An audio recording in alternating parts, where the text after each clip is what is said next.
Words can make you, break you, they can heal your soul, they can damage you forever.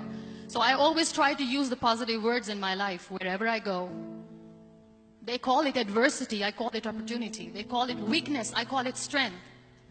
They call me disabled, I call myself differently abled. They see my disability, I see my ability. There are some incidents that happen in your life, and those incidents are so strong that they change your DNA. And I'm going to share what exactly happened to me. I was 18 years old when I got married. And this thing I'm sharing for the very first time on an international level. I was 18 years old when I got married.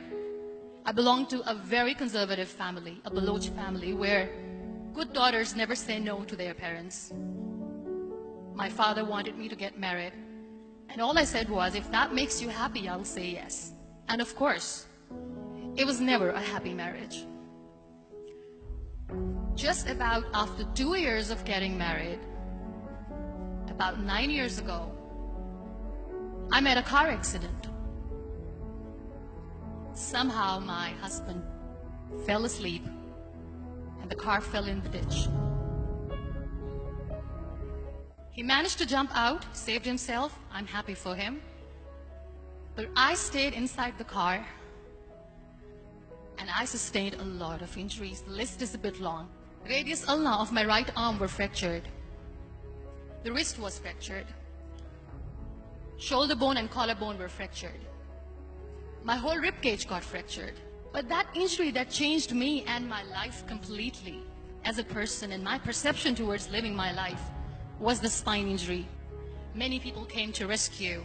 They gave me CPR. They dragged me out of the car. And while they were dragging me out, I got the complete transection of my spinal cord. Those 2.5 months in the hospital were dreadful.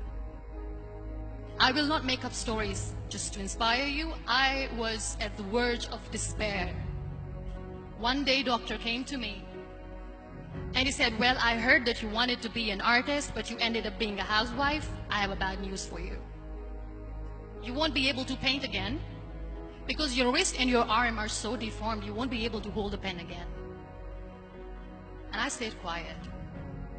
Next day, doctor came to me and said, your spine injury is so bad, you won't be able to walk again.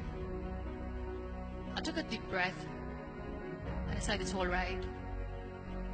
The next day, doctor came to me and said, because of your spine injury and the fixation that you have in your back, you won't be able to give birth to a child again. That day, I was devastated. I still remember, I asked my mother, why me? And that is where I started to question my existence. Why am I even alive? What's the point of living? I won't be able to be a mother again. And that was quite devastating for me. But then I realized there are so many children in the world, all they want is acceptance. So there is no point of crying, just go and adopt one. And that's what I did. I gave my name in different organizations, different orphanages. I didn't mention that I'm on a wheelchair, dying to have a child. So I just told them that this is Muniba Mazari and she wants to adopt a boy or girl whatsoever, but I want to adopt a kid. And I waited patiently. 2 years later, I got this call from a very small city in Pakistan. I got a call and they said, are you Muniba Mazari? There is a baby boy and would you like to adopt? And when I say yes, I could literally feel the labor pain. I said, yes, I am going to adopt him. I am coming to take him home. And when I reached there, the man was sitting and he was looking at me from head to toe. And in the back of my head, I kept thinking that, oh, he's going to say she's on the wheelchair. She doesn't deserve it.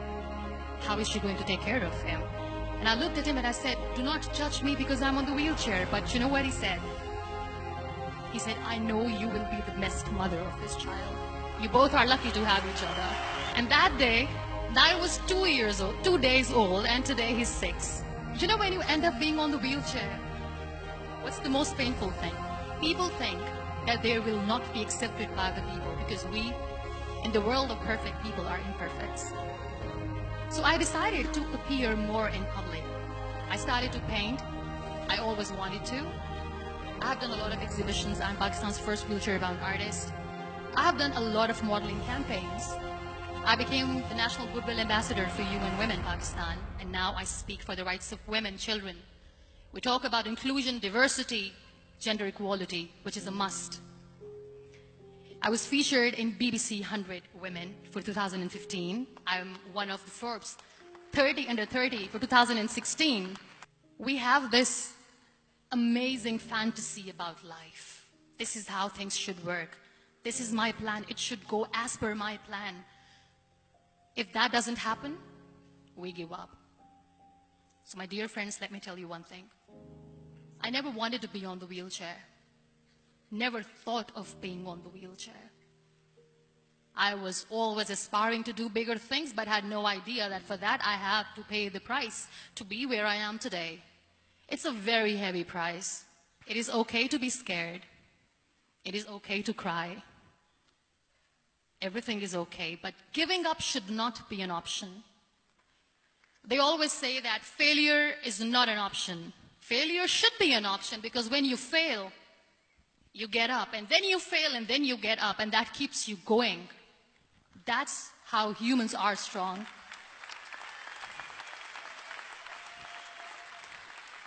Failure is an option, should be an option, but giving up is not. Never.